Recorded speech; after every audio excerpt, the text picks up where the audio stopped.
Hey, it's Sydney Montgomery with S. Montgomery Admissions Consulting, and today I'm going to be talking to you about how to take ownership of your own academic journey. This is something that is really important to me because I'm always trying to empower my students to own their academic journey. You know, as a student, you have the power to speak up if you feel like you're not in a class or an education environment that's really suiting you. If you feel like you're in a class that's below your level academically, or maybe you notice that your friends who are getting the same grades as you were all moved up a level and you weren't, or they're all in that honors class and you're not, I want to encourage you that you can advocate for yourself, and there's a respectful way to do that. Why is this so important? Why am I talking to you about this?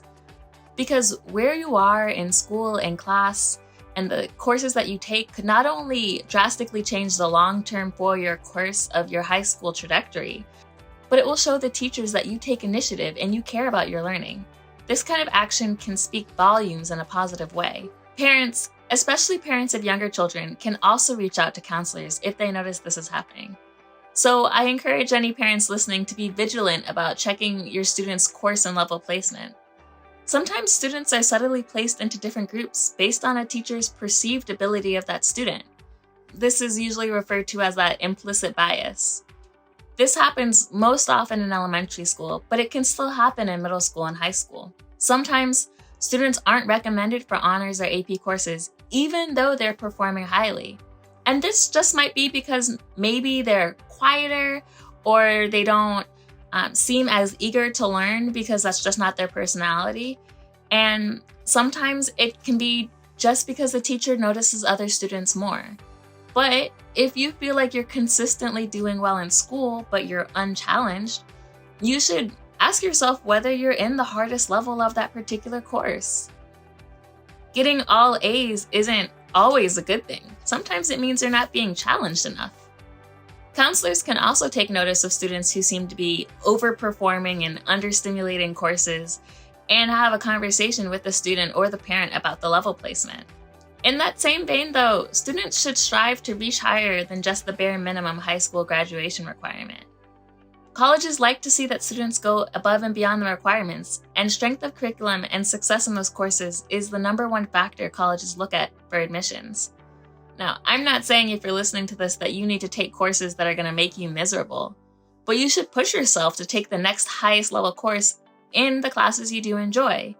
Again, getting straight A's is great if you're being challenged, but if you're getting straight A's, but you're not challenged and inspired by the material that you're learning, then you're actually not being given the education that you deserve.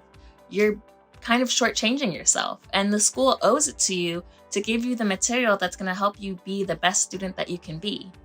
Don't be afraid to reach high and maximize your potential.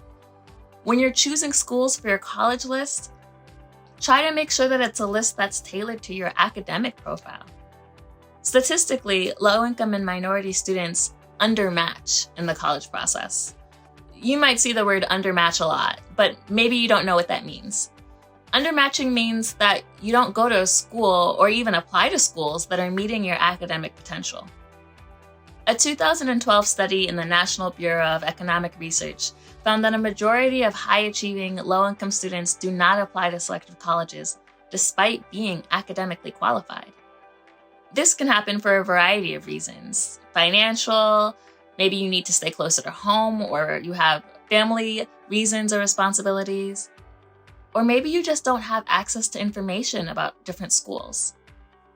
If you aren't sure if a college list is an accurate reflection of your academics, one place to verify on your own is by doing a college search on College Board's Big Future or the College Navigator.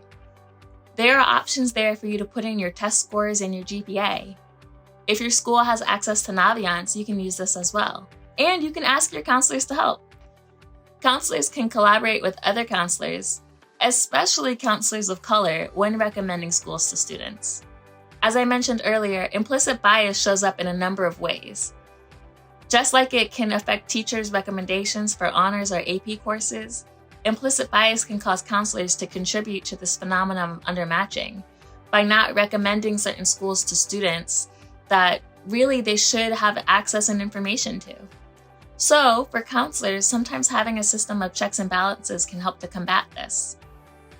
Ultimately, I want you to get the most out of your high school education experience because you deserve to be challenged and to live up to your potential. It's not just about what colleges are looking for, but it's what you want.